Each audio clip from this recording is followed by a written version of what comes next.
You're watching E.T.N, where we don't do news, we just talk entertainment. Share and subscribe.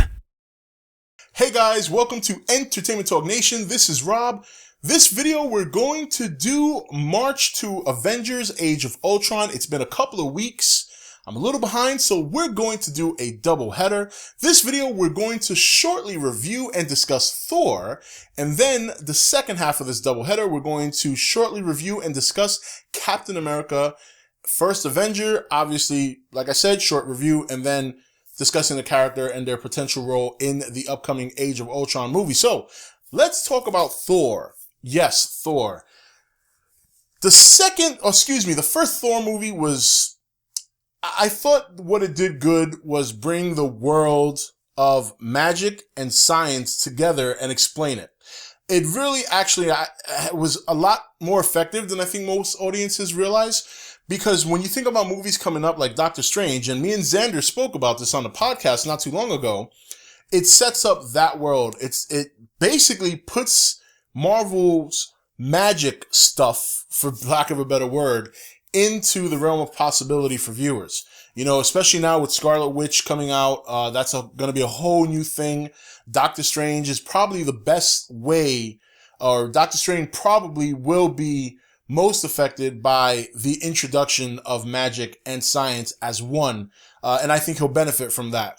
Other than that, the movie was very simple. You know, it wasn't anything, you know, he didn't fight, I mean, obviously Loki, his brother, but I kind of like the movie how they represent that relationship, because obviously Loki is his half-brother, I should say, and showing that relationship from Thor's perspective, it's very conflicting, and he got humbled in this movie. This was a good humbling experience for him, because he's got a big responsibility once his father dies, and prior to losing his hammer and going to Earth and being humbled, not having his powers, being just like an ordinary guy, he was cocky. You know, he wanted to fight. He started fights, you know, and he started fights with the Ice Giants, which was a great scene. I love that scene a lot. That's one of my favorite, sequences in the movie, was when they were fighting the Ice Giants and he's just kicking ass. And you see Loki's powers and how he doesn't have that brawn or that brute,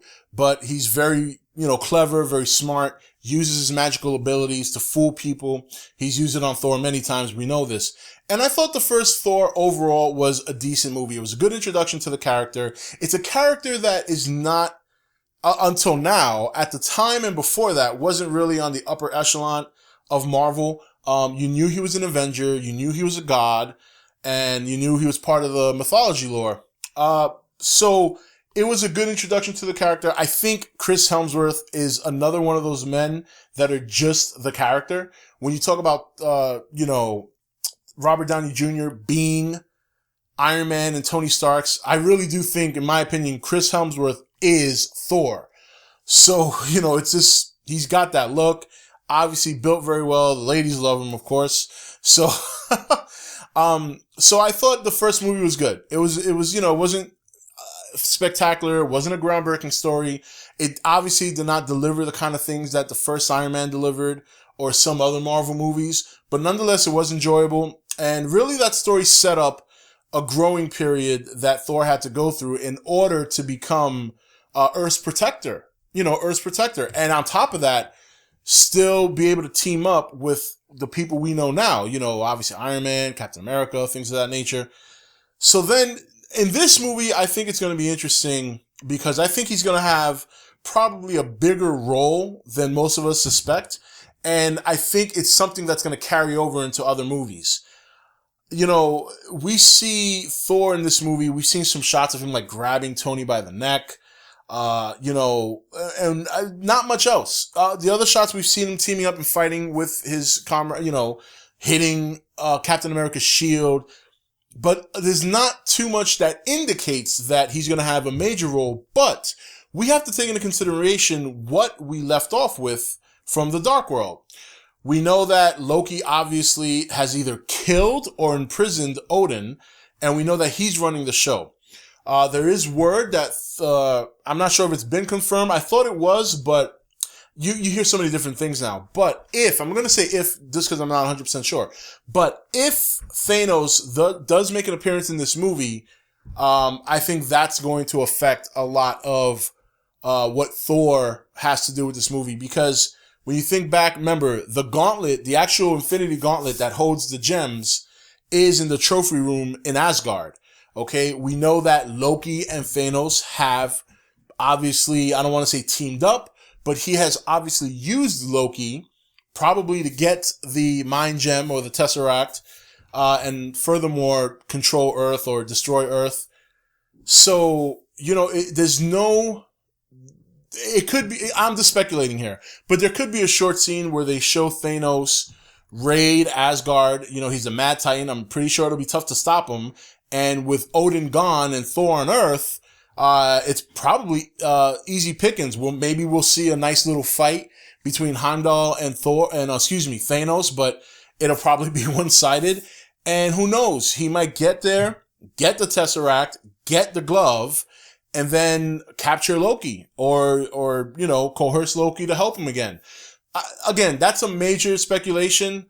Considering that when you think about what's going to be happening in Age of Ultron, if they had a scene like that, that'd really be pulling away from the movie. But again, something is going to happen, I think, not focused on a movie, but either at the end of the movie, at some point in the movie, that's really going to affect Thor, the character, where maybe he has to either leave them towards the end. I don't know.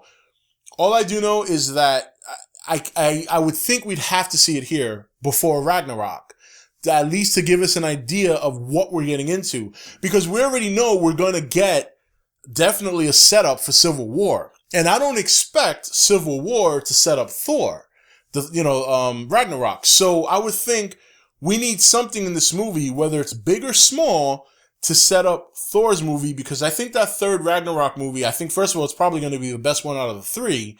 And secondly, I think it's obviously going to pave the way, in my opinion, leading into Avengers Infinity War Part 1. Again, speculation, I'm not sure, but I do think that Thor's role in this movie is going to be bigger than we suspect. I think there's a lot of things that, while we have seen much and speculated much and got a lot confirmed, I do think there's going to be certain elements of this movie that are going to, revolve around certain characters we don't expect, and I think Thor is one of them. I really think when you consider what they're setting up, he kind of has to play a big role in that, or if nothing else, his world has to play a big role in that. So it'll be interesting to see, but I'm definitely looking forward to his other scenes, like teaming up with the Avengers, fighting, smacking Captain America's shield's gonna look very cool. And that interaction with Tony, we know that Tony and Cap have a certain fire to them. There's something there. There's always been a rivalry, but yet a respect. But what is going to develop between Tony and Thor that Thor feels the need to pick him up by the neck? So that's going to be another interesting thing. Perhaps tampering with some kind of technology that is Asgardian that he should have never have touched, and perhaps even told Thor about, and Thor gets pissed about it. Who knows? But overall, I thought the first Thor was pretty good. It set up the character. It just built him. It wasn't for everybody. Not everyone's a Thor fan. I personally enjoyed it. And I'm sure many people by now, if you're following this movie, have seen it. So I'm not going to sit here and recommend it or not recommend it. But if by some chance you have seen it, check it out. If nothing else, it kind of ties into all the other movies. So, but that's it. That's it. So next up, we'll discuss Captain America, the First Avenger, and Cap's role in Avengers Age of Ultron. Until then, this is Rob signing off for E.T.N, where we don't do news, we just talk entertainment. Take it easy. Thank you for watching E.T.N. Don't forget to comment, share, and subscribe. Join the nation's Facebook page to meet other subscribers or visit E.T.N's Facebook page and Twitter page. Links for all are in the description.